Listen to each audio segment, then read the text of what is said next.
ఈ రోజు రైతులకు చాలా ఉపయోగపడే ఒక ముఖ్యమైన ఫంగిసైడ్ గురించి మాట్లాడుకుందాం. మీ పంటల్లో ఆకుల మీద నల్ల గోధుమ స్పాట్స్ వస్తున్నాయా? ఆకులు ఎండిపోతున్నాయా? వర్షాకాలం డిసీజ్ ఎక్కువ అవుతుందా? బ్లిటాక్స్ అనేది కాపర్ ఆక్సిక్లోరైడ్ 50% WP కలిగిన కాంటాక్ట్ ఫంగిసైడ్. ఇది మొక్కలపై రక్షణ పొరను ఏర్పరిచి ఫంగల్ మరియు బ్యాక్టీరియల్ డిసీజ్ ను నియంత్రిస్తుంది. బ్లిటాక్స్ లోని కాపర్ ఆక్సిక్లోరైడ్ డిసీజ్ స్పోర్స్ ను నాశనం చేస్తుంది. ఇది మొక్కల లోపలికి వెళ్ళదు, ఆకులపై రక్షణ కవచంలా ఏర్పడుతుంది. స్ప్రే చేసిన తర్వాత ఆకులపై ఒక ప్రొటెక్టివ్ లేయర్ ఏర్పడుతుంది. కాపర్ అయాన్స్ ఫంగస్ గ్రోత్ ను ఆపి డిసీజ్ స్ప్రెడ్ కాకుండా చేస్తుంది. టమోటాలో early blight, chilli leaf spot, పొటాటోలో లేట్ బ్లైట్, బనానాలో లీఫ్ స్పాట్ వంటి అనేక డిసీజెస్ కు బ్లిటాక్స్ ఉపయోగపడుతుంది.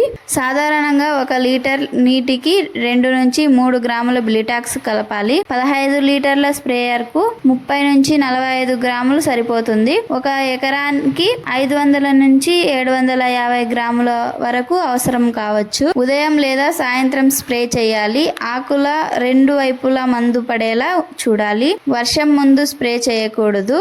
బ్లిటాక్స్ తక్కువ ఖర్చుతో ఎక్కువ రక్షణ ఇస్తుంది. ఇది ఫంగల్ మరియు బ్యాక్టీరియల్ డిసీజ్ రెండింటిని నియంత్రించగలదు.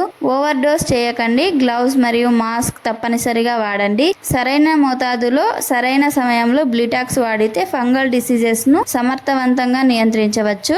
ఏ పంటల్లో వాడతారో తెలుసుకుందాం. బ్లిటాక్స్ ని చాలా క్రాప్స్ లో వాడతారు. Tuber crop, banana, grapes, mango, tea, coffee అన్నిటిలోనూ వాడతారు. ఎప్పుడు వాడటం బెస్ట్ అంటే రైనీ సీజన్ లో హై డిసీజ్ రిస్క్ ఉన్నప్పుడు, ఫస్ట్ సిమ్టమ్స్ కనిపించిన వెంటనే వాడాలి.